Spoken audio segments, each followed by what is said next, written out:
இப்போ பார்த்தீங்கன்னா எங்கள் வீட்டில் நாங்கள் போர் போட போகிறோம். இங்கே பார்த்தீங்கன்னா எங்கள் இடத்துல 3 மீட்டர்லேயே தண்ணி கிடச்சிரும். 8 மீட்ரு பைப்பு நாங்கள் போட போகிறோம். வாங்க எப்படி பண்ணுறாங்கன்னு பார்ப்போம்.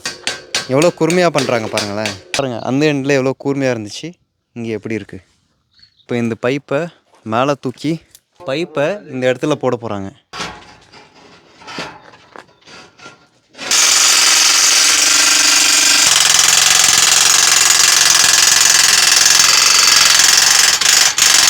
இந்த கல் இருக்குதுல்ல, பெரிய கல், அதை கட்டி இது மேலே மாட்டுறாங்க, பைப்பு மேலே வெயிட்டுக்காக. பார்த்தீங்கன்னா பைப்பு ஃபுல்லாக பூமிக்குள்ளே போயிடுச்சு. இப்போ பார்த்தீங்கன்னா அந்த பைப்புக்குள்ளே தண்ணி விட போகிறாங்க. பாருங்கள் தண்ணி எவ்வளோ அழுக்காக இருக்குன்னு. இப்போ பார்த்தீங்கன்னா அடி பம்பு போடுறாங்க.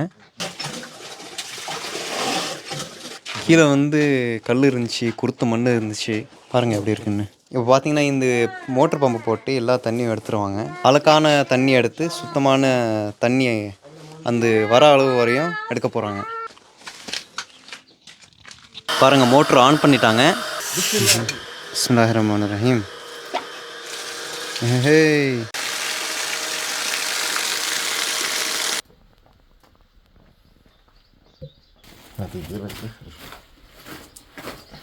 இவங்க பார்த்தீங்கன்னா துருக்கி நாட்டுக்காரங்க.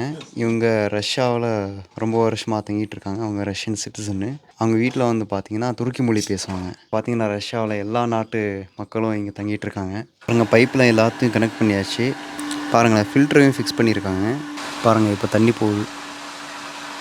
இங்கே வீட்டில் போர் போட்டாச்சு. இந்த போரை எவ்வளோ நேரத்தில் போட்டாங்க தெரியுமா? பைப்பை பூமிக்குள்ளே போடுறதுக்கு 1/2 மணி நேரம் ஆயிடுச்சு. பைப்பு போட்டதுக்கப்புறம் உள்ள தண்ணி பார்த்திங்கன்னா அழுக்காக மண்ணாக இருந்துச்சு. அதனால் பழைய மோட்ரு வச்சு அந்த தண்ணியை 2 மணி நேரமாக வெளியேற்றினாங்க. அதுக்கப்புறம் நல்ல தண்ணி வந்ததுக்கப்புறம் இந்த புது மோட்ரு போட்டாங்க.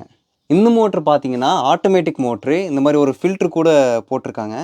சரி, இந்த ஆட்டோமேட்டிக் மோட்ரு இப்போ எப்படி வேலை செய்யுது உங்களுக்கு காட்டுற பாருங்களேன். இப்போ நான் இந்த டேப் ஆன் பண்ணுறேன். ஆட்டோமேட்டிக்காக ஆன் ஆகுது பாருங்கள். இப்போது நான் ஆஃப் பண்ணிடுறேன்னா அவ்வளோதான். அப்போ மொத்தமாக எவ்வளோ செலவானுச்சு பார்த்தீங்கன்னா 35,000 ரஷ்யன் ரூபிள். இது பார்த்தீங்கன்னா ருப்பீஸ்லேயும் சேம் தான். இதே மாதிரி போரை போட்டு மோட்ரு போடுறதுக்கு இந்தியாவில் எவ்வளோ செலவாகும் அது நீங்கள் கமெண்ட்டில் சொல்லுங்கள். அஸ்ஸலாமு அலைக்கும்.